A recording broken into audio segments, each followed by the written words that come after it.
Mistakes made in relationships. Broken intimacy. I'm talking about mistakes made in relationships and on correcting those mistakes by bringing solutions to the problems. Number one, not setting and defining boundaries at the beginning. Now, a man represents a lot of things, and one of those things is boundaries. A man represents boundaries. It can be the couple's families trying to interfere in their relationship or each other's inner circle of friends overstepping. And this is why it's so vital, paramount, and required to set strict boundaries, rules, regulations, guidelines as soon as possible at the start of the relationship, at the beginning, players. So when couples fail to set those boundaries, all it does is make those problems turn into a snowball effect by growing bigger and bigger, and that makes it much harder to address and get all those issues resolved. Now I call this A&A. A&A. Address and attack issues head on before they take a snowball effect. But first and foremost, set boundaries, rules, regulations, and guidelines. Mistakes most couples make. Number two, not being completely honest.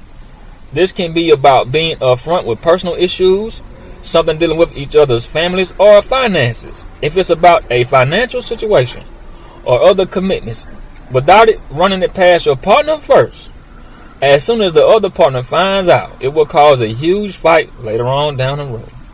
That's why it's just best to be honest and upfront with your significant other and address issues, whether it's about finances or anything else, because not being upfront, holding things in, or going behind your partner's back without consulting them, not only will it cause major problems, it also break the trust in the relationship, and that's important, players, and make your partner feel let down and disappointed because you didn't count on them in times when you needed them or could have used them the most. Now, for example, I'm going to use these just for example.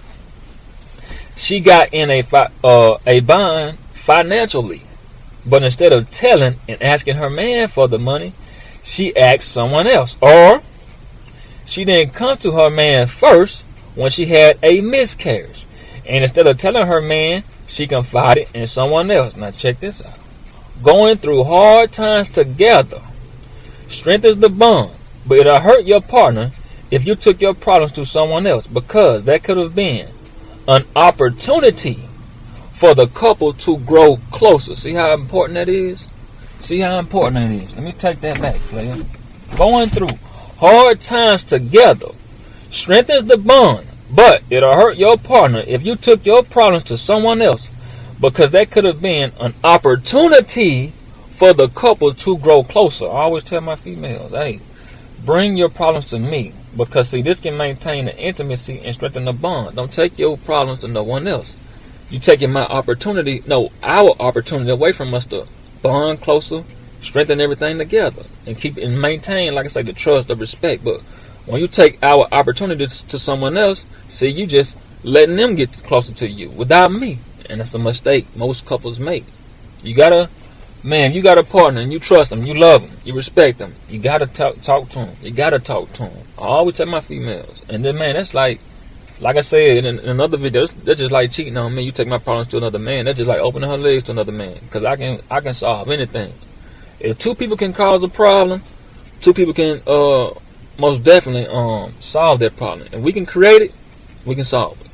So I want my problems, let me handle everything, because that was an opportunity we could have grew closer and maintained the intimacy. See, don't take away opportunities. Number 3, now in relationships, one saves, one spends, but both needs to save money. Having money saved is security, and some of the friction and frustrations around money can be solved by just simply saving lots of it. Money is a necessary part of relationships, and it also plays a big part in life, or in if the couple can envision a future marriage. Kids, expensive car, nicer home, and plan nice vacations together. But, now here go the important ones, but also for emergencies and save for retirement. That's important. Save lots of it.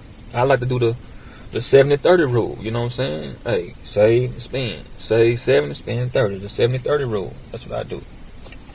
Saving money together should be at the very top of the list of priorities, so it'll be less stressful in the future or later on down the line. This should be at the beginning when living together, because it's a business. When you start living with your woman, or y'all living together, y'all get a house together, man, whatever. When y'all start living together, period, it's a business now. Because like I said, y'all having kids. Y'all like splitting the bills or whatever it is, 51-49, however you do it. The car, life insurance, car insurance, burial, man, like it becomes a business now. It's no longer a fun and games. When you start living together, and you responsible for that person, not just, it ain't your job. You responsible for that person now. It's not your job, it's a responsibility. So when you live together, it's a business, no more games. Number 4, because you hold that person's life in your hands, man. So I'm saying, while she cooking, you know what I'm saying? You giving a man grease, anything, man, it could be anything. You protect the provider, all that stuff comes with a business, man. So y'all are business partners, you know. Number 4, undercutting each other. It's crucial that the partners consistently present a united front in private and out in public. Okay, check this out now. I say this. Practice makes perfect in private, so it's presented and looks solid out in public. That's why it's important to work out and resolve issues in private, so the couple can always be on one accord out in public. Now, cutting you off while you talking, y'all got to resolve that problem. See, no interruptions while you talking. Having your back when wrong. You see what I'm saying? Like, even though, like I said, I like to have my woman's back in public, but then when we get in private, I correct her. So I have her back in public, but then I correct her in private. See what I'm saying? So I won't embarrass her. Even like, let's say she got something wrong, right? I'll agree with her to a certain extent. Be like, I see where you're going with that. I see what you're doing. I see what you're doing. But then when we get in private, I correct her. See, I'm letting her know right then and there, I got your back, you see. So we maintaining the intimacy, see. Okay, now check this out. Not getting loud with one another, raising your voice, see. Keeping in perspective, not disrespecting.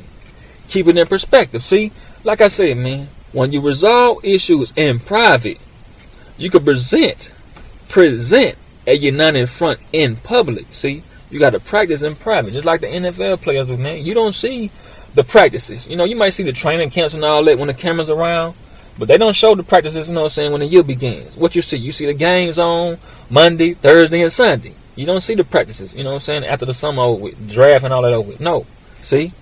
So, let's practice in private so we can present a united front out in public, okay? So you don't want to get loud with each other. Put like I say, cut that off, man. Now, undercutting discipline, going against decisions about plans or just the basic principles of the relationship will create displeasure and disdain between the two. Differences are supposed to be discussed privately in advance so that the decisions are in harmony and have a level of like-mindedness. And what I mean by like-mindedness is just on one accord. That's all. We just on one accord. See, practice in private. Practice makes perfect. So when you go out in public, hey, you're not in front. Everybody on one accord, you know. And then she'll know how to, hey, talk to you a certain way. So you got to groom her.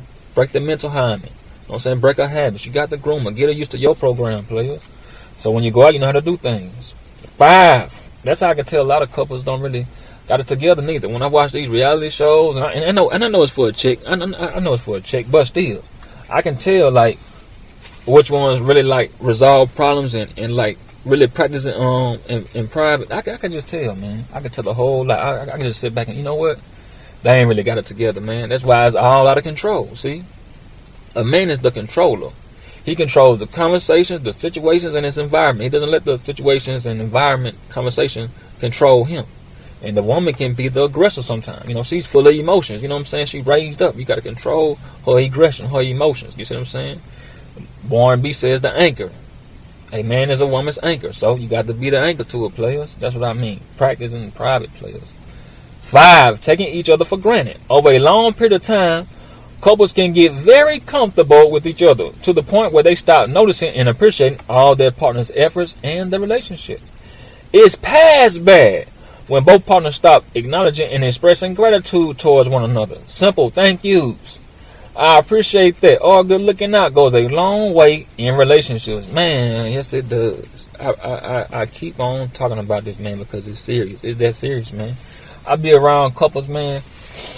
My homeboy will do something, his wife don't never say, thank you for that. Express your gratitude. Thank you for going out your way. Thank you for doing that. I appreciate that. Good looking out.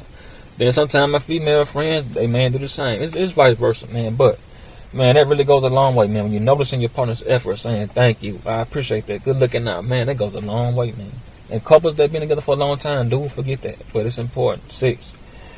Both partners stop investigating. Both partners stop investing. Investigating too.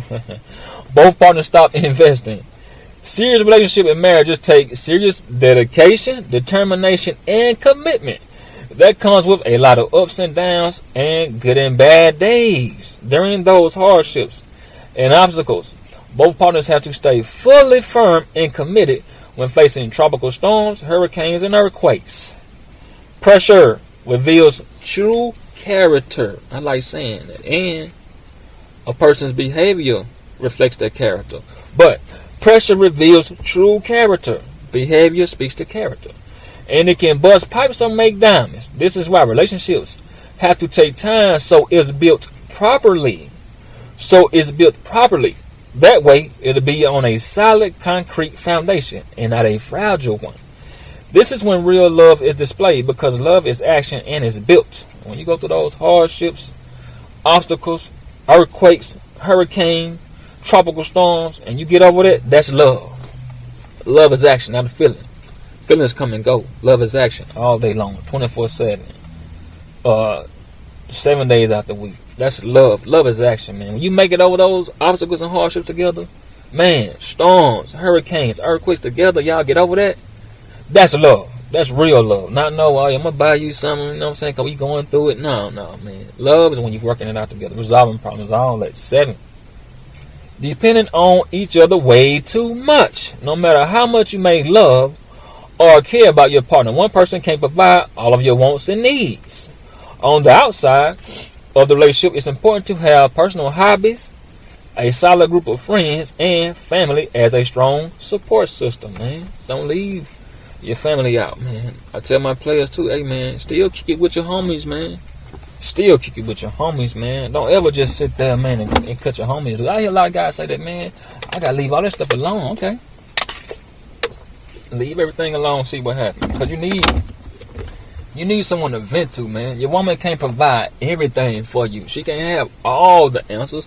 Now, you can run it past her first, but she can't just solve everything you got going on. That's impossible, man. That's why I say one person can't provide everything for another person. You can't do it, man. It's hard, man. That's hard, man.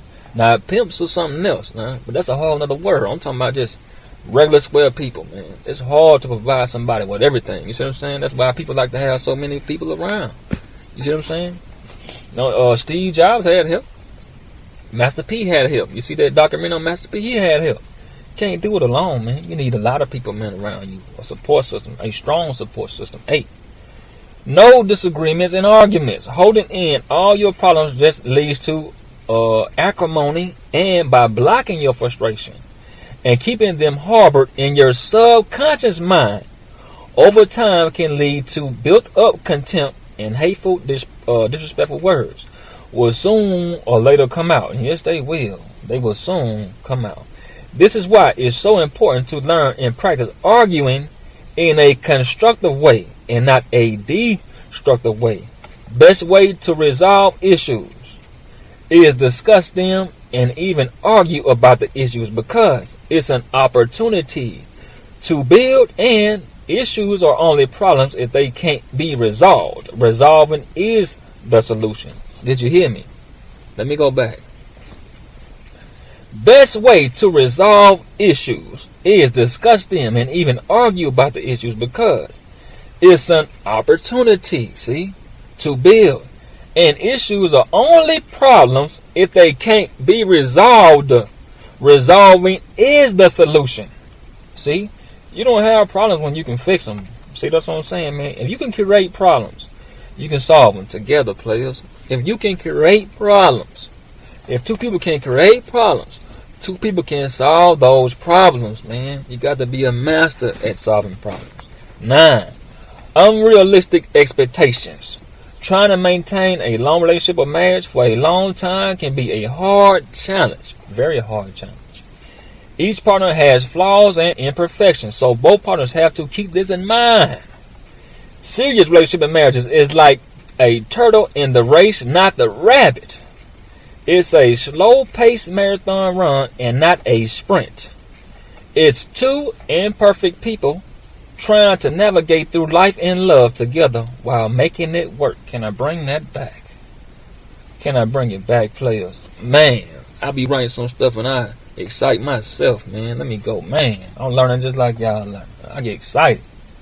Each partner has flaws and imperfections, so both partners have to keep this in mind.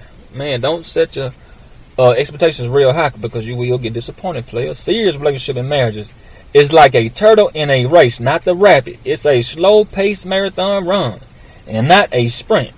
It's two imperfect people trying to navigate through life and love together while making it work. Ooh, man, I like that. Number 10. Letting outsiders inside. Allowing others to get involved in your relationship is going too far, and it can easily cause the relationship to sink. Because the relationship is like a long cruise ship, players. Relationship is a long cruise ship. It's cool to get suggestions from people you know that have your best interests at heart, but you hold the solutions. Outsiders provide influence. Now check this out. The reason why I say that is because this. Outsiders provide influence. Now they can influence you good or bad. See, but most times it be bad. Hey man, come on, stay on out here, man, a little longer. You just got here, see. Outsiders provide influence, whether it's positive or negative, but most times negative. Man, come on, man. Then you're like your girl. Come on out here, girl. You ain't got to call, check on that guy. Hey, you grown. Stay on out here, see. Outsiders provide influence, good or bad. Most times bad. But the only people who hold all the power, insight, and information are the two people that's involved in the relationship. So the couple are the ones that have all the answers. That's y'all shit, players. Y'all hold all the answers, players. That's y'all shit. That's why understanding, communication, and cooperation is so crucial in relationships.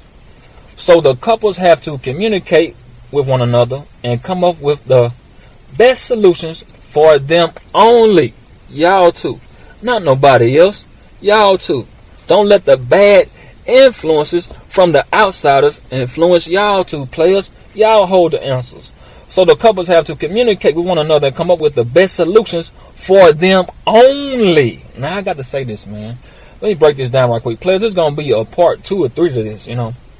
And I want to really touch on this right here. I watch Love and Hip Hop Miami. I just started watching New York when Remy Ma came on there. But I've been watching Atlanta since Scrappy got on there.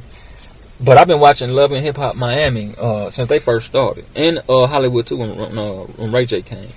But I watch Love and Hip Hop Miami. Now I'm always taking notes and stuff like that because I can tell when couples don't work on nothing in private and they come out in public and they blow up on each other. So I can tell if you're not working on your relationship. You gotta keep maintaining that, man. Always working, man. That's why I'm saying, man, you got to keep working, man, in private, man. So you can, like I say, be united in front like you present that united in front. But man, I want to get to this. I got time, so I'm gonna try to go through this right quick. But it's gonna be a part 2, players. It might be a 2 or 3. But check this out. When I watched Love and Hip Hop Miami, right, it's this woman named Amara La Negra, right? Now, her boyfriend is MJ. That's Shay Johnson's friend. The girl that was on they call her Bucky. She was on Flavor of Love. Yeah, that's how she got her start, you know, in reality TV, right? Now her brother name is MJ, you know, me and him both Leos, you know what I'm saying? His birthday on the 11th, mine on the 14th, so I had to look that up and find it out. Yeah, he a Leo. I see why he's so laid back. You know, him, Magic Johnson, me, you just laid back guy. Like I can tell when, you know what I'm saying, you're kind of like a Leo. You just laid back, cool, smooth dude. You know what I'm saying? But he a Leo like me and Magic Johnson. But check this out. I like the dude. But that's Shay Bucky Johnson's brother, right? Now, he goes with Amara La Negra, and they live together. But check this out. Now, this is why I was talking about practice, you know what I'm saying, in private and all that stuff like that. Then don't let the outsiders influence the couple. But Amara and Prima Donna, now she on Love and Hip Hop Atlanta, but she came over to Miami. Her and Jocelyn, you know, she used to be on Love and Hip Hop Miami with Mimi and Stevie J now. But check this out. Now, Amara and Prima Donna was supposed to go out and eat together, but instead, Prima Donna brought MJ's ex-girl. Now, his ex-girl was, her name was Annie. That's her name. Her name Annie, right? And they cool. But check this out now. Amara checked that, when she said, hey, you could at least told me, you was bringing somebody extra. I thought it was just going to be me and you. But you also could have told me that it was MJ's ex that's coming. Now, I like how she checked that. I give her A on that. I really do. I like how she checked that. Now, she checked that part. But she said you could have told you was bringing someone else, and it's MJ's ex. That was good. But when MJ's ex, Annie, started talking bad about him to Amari went back home to confront MJ because, they live together, and he do live with her. But I want to talk about this. I got a little time. Like I said, it's going to be probably a part 3. So instead of her just letting him tell his side, like when she got back home, so instead of her just letting him tell his side, she took his ex side. Now check this out. I'm getting somewhere with this. I'm just trying to break it down because, like I say, I use the relationships on Love and Hip Hop and all the reality shows as like case studies. But check this out. So instead of her just letting him tell his side, she took his ex side and kicked him out, and that showed me she never respected him and the relationship and didn't really trust him because MJ's ex put her under pressure. That's why I love my woman. Or my women is under pressure, man. It reveals a lot. Now check this. That was an under pressure moment. But check this out now. Check this out. And it revealed that instead of Amara saying, I know his ex is coming to be messy, because that's what she was coming to do. Be messy. Come on now. His ex. You really think that a man's ex is going to come around to his current woman and just speak so highly of that man? Like, come on, Amara. Like, really now? Like, come on, man. Do you really think that? Your ex just gonna come around and just, you know what, he was just so good. Because then she would have tried her best to keep him. But, hey, she was naive to that. And I'll just say that. So instead of Mara saying, I know his ex is coming to be messy, but I'll listen to see what she says. Stay composed so she won't think she got to her and tell MJ later on. Now, the fact that Amara took his ex side showed me she was thinking that way the whole time. Now, pressure revealed that.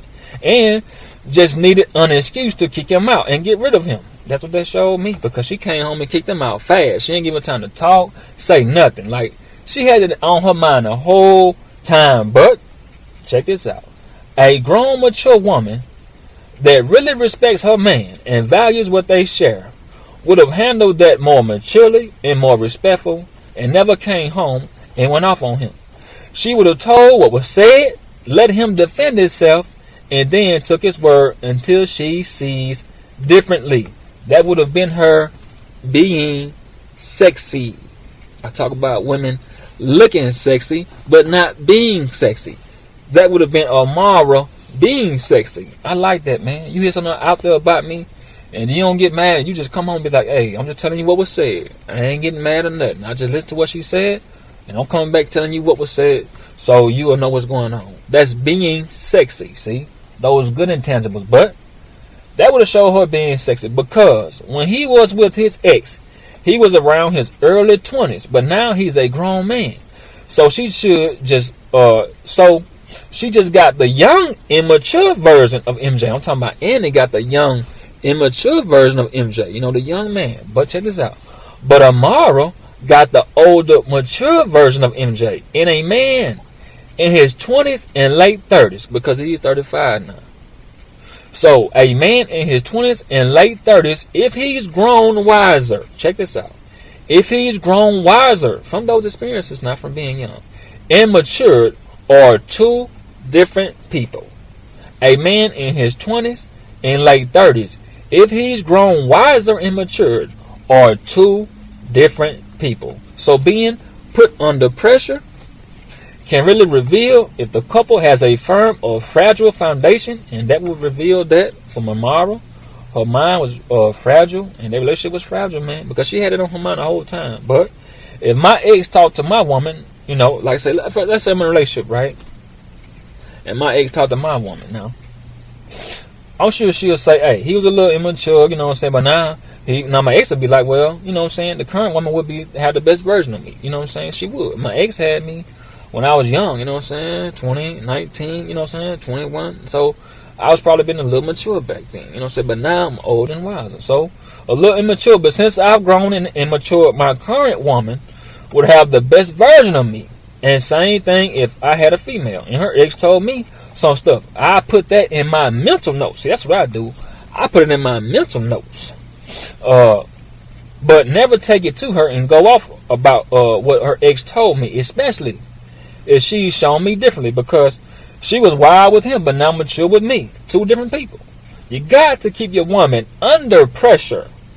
You got to keep your woman under pressure so you'll see how she reacts and responds. Then you'll see what you're working with. Will she hold up or fold up? Will she bust pipes and make diamonds? Pressure helps her grow and makes her skin thicker. Pressure is hard test. She'll pass or fail. Insecure guys make their women fragile because they shield them from pressure and they suffer from that. Man, hey man, I want my woman under pressure at all times because that makes her skin thicker. See, when you always shield your woman, see, insecure guys, they really block what they could get. But see, when you shield her and say, nah, why you talking to that guy? Why you all the way over there? See, you need to sit back, see how she will react and respond to being put under pressure, man, because you're making her weak. You're making her weak, players, when you do that. If you're an insecure guy, you're really blocking the blessing, because I seen this drug dealer on the show. I think it was on the ID channel, right? And he was always, man, like protecting his woman. He would never let her go places without him, like real insecure. Like, he made a lot of money. He did all that. He was a big time drug dealer. Cool. He made all that money, had nice cars, smooth, clean player, man, nice clothes, jewelry. But he was insecure, man. And it hurt him in the end. That's what I meant by that. It hurt him in the end. See, instead of him just sitting back, seeing how his women act under pressure. And he had a lot of women, but like I said, he was just crazy about this one. And he was protective over all of them, you know what I'm saying, matter of fact. But anyway, so he would always shield his woman, man. Never would let her be under pressure, man. Every time they would go out, he would like be sitting down at the table while she over at the bar getting drinks or something like that. Wherever they went, man. He would always be attached to her, but he never let her go roam alone. He never let her roam alone. So when he did get jammed up, guess what happened? She told on him, man. Now, he could have got that right there for free if he would just let her operate on her own and see who he was working with. See, if she could have just started flirting with the dude, rubbing on his chest while the dude talking to her, or calling people, man, behind his back, he would have got what he, you know what I'm saying, what he should have got. But that hurt him in the end. You see what I'm saying? That hurt him in the end because he used to guard and shield his woman. And he would just let her roam alone, go out, let her think she operate automatically without him. He would have found out what he needed to know before he got jammed up, but he didn't do that, and it hurt him at the end, man. You got to keep your woman under pressure, players. You got to keep her under pressure, man. And that hurt him, man. Matter of fact, his homeboy the same way. He had it going on just like this guy, man. They would always, like I say, be real protective, man. Like I say, and the guys was cool, but the women, hey, man, they were good looking, man. They were fine, sexy, all that, man. Nice assets, everything. But, man, both of them got bit in the end. So you want to see how she handles guys when they come up and talk to them, when guys, how they stay on the phone too long while you sitting right there, just how they react or respond when guys come up to them, talk to them, and you ain't around. I had a female do that too when I was out to eat one time. She went up to the bar to get the straws, right? I'm at the table sitting far away. And I was looking to see. And the dude started talking to her. And she looked at me and pointed to me as if telling him, hey, that's my man over there, right? So the dude was like, oh, okay. He backed off for her. He ain't, you know what I'm saying, get aggressive or get mad. But you know what he did? He said, hey, man, he came and walked over there to me. Now, she was still at the bar getting drinks and straws and napkins and all that. He came up to me and said, hey, man, my fault. I say, no. I said, I'm not mad at you for trying to talk to her, man. She is an attractive woman. What I wanted to see was how she was going to react and respond to you. I'm not mad at you. Hey, man, she is attractive. You had her such a man. You attracted to the opposite sex. Cool. I wasn't mad at you. And I'm still not mad at you. I want to see what she was going to do. That's what I was looking at, not you, player. So, man, hey, we bumped fists and he left. Because I want to see her act under pressure, man. And that revealed to me. Now, I'm saying consistently. Now, I'm just saying one moment and that's it, players. I'm talking about consistently, man.